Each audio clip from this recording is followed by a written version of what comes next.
મહાદેવર આપ સૌનું મારી ફ્લાઇંગ ફાલ્કોન ઓફિશિયલ ચેનલમાં સ્વાગત છે મિત્રો. આજે આપણે આવ્યા છે એક સંત શિરોમણી દર્શન માટે. આપણે આવ્યા છે દેવ ભગત સંત શિરોમણી શ્રી દેવ ભગત રાણા કંડોળા. આ આશ્રમ પોરબંદર જિલ્લાના રાણા કંડોળા ગામે આવેલો છે. ચાલો આપણે દર્શન કરીએ.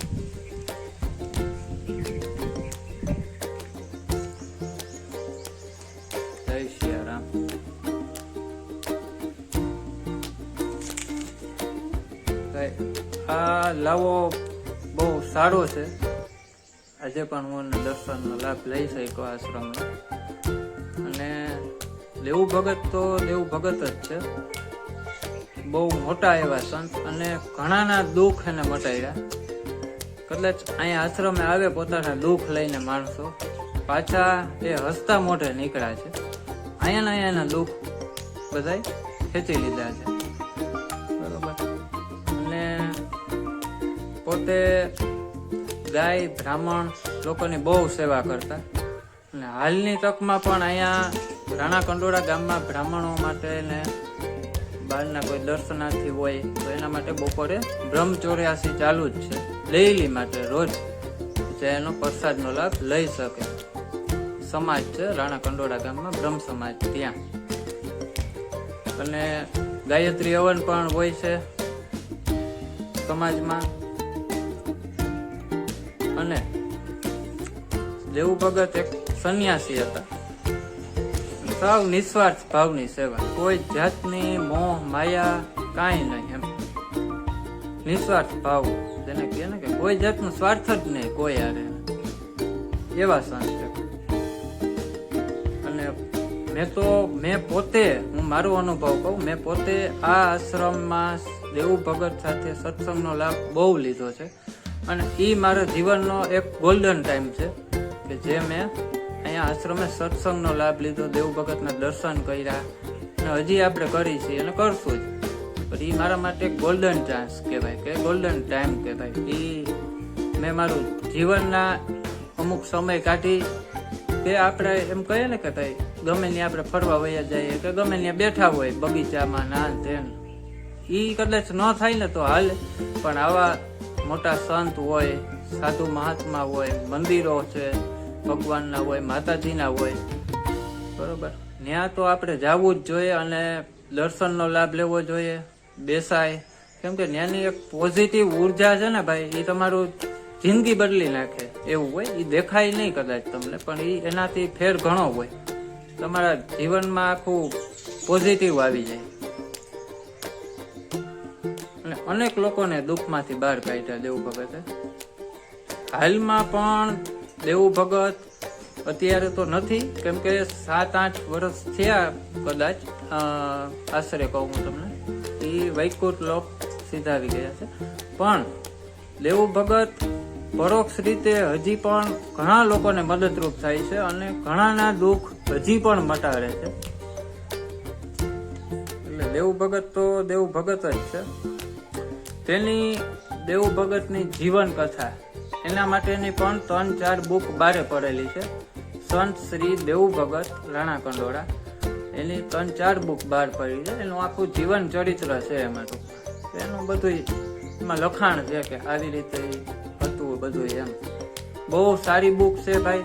અને ઈ બુક છે ને ભાઈ, તમે કદાચ કલાક કે 2 કલાક પિક્ચરમાં કે બારે ફરવામાં ટાઈમ ન બગાડો, પણ આવી બુક સંતો મહાત્માની બુક ઘરે રખાય કે જે આપણી ન્યૂ જનરેશન છે એ સમજે કે આ બુક આપણે કદાચ આજે વાંચશું ને તો આપણી જનરેશન, ન્યૂ જનરેશન જે છે ને, નાના બાળકો, એ પણ આપણને જોઈને એ શીખશે. આપણે જ મોબાઈલ લઈને આપણે ગમે એ પિક્ચર જોઈએ આખો દી કે ગમે એ સોંગ સાંભળીએ તો એ જ કરવાના છે બધા છોકરાઓ. આપણે જેવું કરશું એવું જ કરશે છોકરા.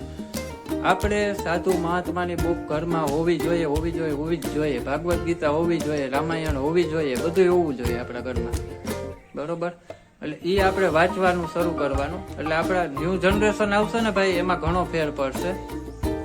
ઘણાની જિંદગી આજે બીજી માર્ગે પણ દોડે છે, તો એમાં પ્રભાવ પડશે. હું મારા તકે હું 100% ગેરંટી યારે હું કહું છું અને ભાઈ આમાં તો મનાય જ, સાધુ સંત તમારી જિંદગી બદલી નાખે યાર, તમને સક્સેસ કરાવી દી. અને આવા મંદિરો હોય કે સંત મહાત્માના આશ્રમો હોય, સંત મહાત્મા હોય, એની આગળ સત્સંગનો લાભ લેવો એ બહુ મોટું છે. અને એ બહુ ભાગ્યશાળી નસીબવાળા હોય એ એનો લાભ લઈ શકે સારો. તો એવું કરાય, કેમ કે એનાથી જ આપણને પોઝિટિવ ઉર્જા ભાઈ આવશે. બારે ખોટું ગમે ત્યાં રખડવું કે ગમે ત્યાં બેસવું બગીચામાં, ના તેને આ જવાય, બગીચે જવાય, બારી જવાય, એમાં ના નથી, અમે બધા જઈએ જ છે. પણ ભેગું આપણે એ ટાઈમ કઢાય કે આપણે એવા સંતો હોય કે મંદિરો હોય, ધાર્મિક સ્થળ હોય, ત્યાં આપણે ડેઈલી માટે એકવાર જવાય ખરી. એ આપણા શરીરમાં આપણા મનને પોઝિટિવ ઉર્જા આપે છે એ જગ્યા. અને આ તો એક છે ને ભાઈ બહુ સારું એવું તમને કહું છું કે ધાર્મિક ગ્રંથો તો ઘરમાં તમે રાખજો જ. બીજું કાંઈ તમારા ઘરમાં પિક્ચરની સીડી આ તે નહીં હોય તો હાલશે, પણ ધાર્મિક ગ્રંથો આપણા ઘરમાં હોવા જ જોઈએ. એનાથી જ આપણી જિંદગી સફળ થશે, એ હું ગેરંટી યારે હું કહું છું. ચાલો આપણે બારે પણ જોઈએ. બધું જોઈ શકો છો તમે, બધું બેસવાની સુવિધા બધું છે ટૂંકમાં. બહાર ગામથી કોઈ આવતા હોય દર્શન કરવા, અને ઘણા લોકો ભાઈ ગુજરાત, ઓલ ઓવર ગુજરાતનું તમને કહું છું, ખાલી એવું નહીં કે પોરબંદર જિલ્લો, ઓલ ઓવર ગુજરાતમાંથી ગામો ગામથી લોકો અહીંયા દર્શન કરવા આવે છે. જુઓ તમે. અને આશ્રમમાં ભાઈ કોઈ જાતનું કાંઈ એસી કે એવું કાંઈ નથી હો. ખાલી દેવું ભગત પંખો પણ ન કરતા, એને કુદરતી વાતાવરણમાં જ રહેલા છે. અને એની આગળથી ઘણું શીખવા મળ્યું છે ભાઈ ઘણા લોકોને. આ આશ્રમ જરૂર તમે ભાઈ એકવાર મુલાકાત લેજો. પોરબંદર જિલ્લો, રાણા કંડોરા ગામ, બરોબર. રાણા કંડોરા ગામમાં તમને કદાચ ન જડે તો ગમે એને પૂછો તમે કે ભાઈ દેવું ભગતના આશ્રમે જવું છે તો ક્યાં છે, તો અહીંના ગામવાળા છે ભાઈ જેટલા 18 વરણ એમાં આવી જાય. બહુ સારા છે, બધાય સારા છે. કદાચ એ ફ્રી હશે ને ભાઈ તો તમને આશ્રમ સુધી મૂકી પણ જશે. અને એડ્રેસ કદાચ એ ફ્રી ન હોય તો એડ્રેસ તમને બહુ સારી રીતે તમને સમજાવશે કે તમારે કંઈ ખોટી થવાનું જ ન રહે. ડાયરેક્ટ આશ્રમે જ તમે આવો. અને ગામવાળા પણ ભાઈ બહુ સપોર્ટ કરે છે હાલની તકમાં પણ બધા. અને બહુ સારું એવું છે. જો આ બધી જગ્યા આમાં જ છે આશ્રમમાં ને એમાં જોઈ શકો તમે. તો ભાઈ આ તમને મેં કીધું હતું ને એકવાર મંદિરે કે ભાઈ આ વસ્તુ છે ને હોવી જોઈએ, જરૂરી છે બધી પંક્તિ માટેની લાઈન સર બધી. ખાલી ઈ તો ઠીક છે, પણ અહીંયા સ્પેશિયલ કબૂતરા પક્ષીઓ માટે કહે ને કે અહીંયા ઉપર નાખે, નીચે નાખે ચણ. બધાને ગામમાં હોય એ તો સમજી જાય તમે શું કહેવાય શબ્દ વર્ડ, કેમ કે ઇંગ્લિશ બોલીએ તો આમાં ન સમજાય. તો તમને એટલે જ અમે રૂબરૂ દેખાડી ભાઈ. હારા હારા સ્થળ હશે ને અમે બધું દેખાડશું.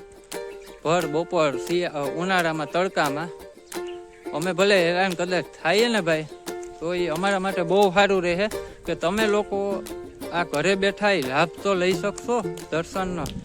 એ જ અમને ખુશી છે ભાઈ. આ છે પાણીની વાવ, બહુ ઊંડી છે. એમાં તો કદાચ નહીં દેખાય વિડીયોમાં, કદાચ દેખાતું એ છે.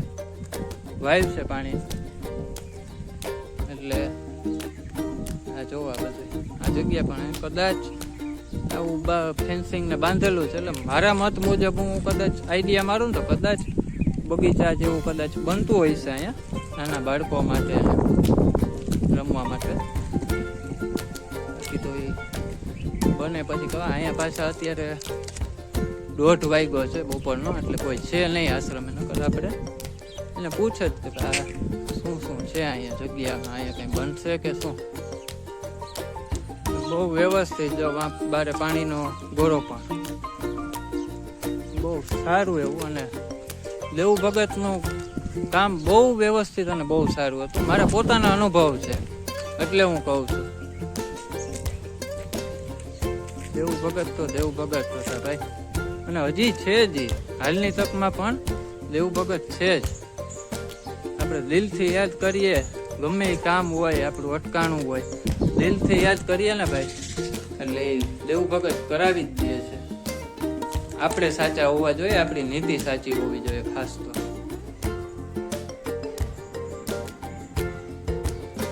હિંડોળો છે ને જે, ત્યાં તે બેસતા અને સત્સંગ કરતા. ઘણું માણસ ડેઈલી રોજના માટે આખો દિવસ કન્ટિન્યુ સવારથી ચાલુ હોય સાંજ સુધી. કોઈ દી એવું નથી થયું કે આ રૂમમાં જગ્યા હોય બેસવાની. એટલું બધું ડેઈલીના માટે માણસો આવે. અહીંયા પણ આવતું ને, હજી પણ હાલની તકમાં પણ આવે છે. અત્યારે તો હવે તો શું છે કે આ લોકમાં આવ્યું છે, એટલે આપણે અહીંયાથી દર્શન કરી શકીએ, ટૂંકમાં લાભ લઈ શકીએ દર્શનનો. કોઈને એવું નહીં કે ભાઈ બહુ આગેથી આવ્યા તો દર્શન ન થયા, એવું નથી. દર્શન આપણે વ્યવસ્થિત અહીંયાથી થાય છે, તો દર્શનનો લાભ લેવાય. તો ભાઈ બધાએ આવજો. પોરબંદર જિલ્લો, રાણા કંડોળા ગામ.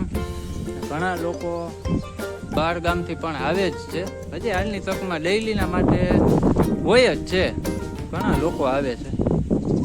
એટલે મને એવું થયું કે ભાઈ હાલો હું આજે દર્શન તમને કરાવું સંત શ્રી દેવ ભગતના. હજી પણ ભાઈ સાચું કહું ને, દિલથી બોલું છું, હજી હું આ હિંડોળા સામું જોઉં છું ને તો મને એમ થાય છે દેવ ભગત છે, બિરાજમાન છે અત્યારે હાલની તકમાં પણ. અને ભાઈ 100% છે, જે દિલથી માને ને એના માટે બધું છે યાર. બાકી તો જે મંદિરોમાં છે ને માનતા જ નથી, જે હાવ નાસ્તિક જ છે, એના માટે યાર મંદિરમાં મૂર્તિ છે ને એ પણ પાણો જ છે એક જાતનો. અને જે માને છે ને ભાઈ, એ ઓલો પાણો પડ્યો છે ને એમાં એ ભગવાન ગોતશે. એ આપણામાં હોવું જોઈએ, આપણે કયા લેવલમાં છે. બાકી આ બધો આશ્રમ છે. તો ભાઈ આવજો બધાય. અને વિડીયો પસંદ આવ્યો હોય, જોકે આવ્યો જ હશે, આપણે એવા ખરાબ વિડીયો લેતા નથી, કાંઈ ખોટા એવા ટાઈમ બગડે એવા. બધાય સારા દર્શનના વિડીયો હોય, ફરવાના વિડીયો હોય, કાંઈ સારું એવું સ્થળ હોય એના જ હોય, બરોબર. તો ભાઈ લાઈક કરજો, સબસ્ક્રાઈબ કરજો અને સપોર્ટ કરજો, બરોબર. એટલું કરજો, તમે ખાલી સપોર્ટ કરજો. કેમ કે લાઈક ને સબસ્ક્રાઈબ કરશો ને ભાઈ, એમાં તમારે કોઈ જાતના પૈસા નહીં કપાય કે કોઈ જાતનું કાંઈ ફી નથી, મફત છે, બરોબર. તો એ કરજો, સપોર્ટ કરજો બધાને. ઓકે, તો સારું, ચાલો તો બધાને મળીએ નેક્સ્ટ વિડીયોમાં. જય સિયા રામ.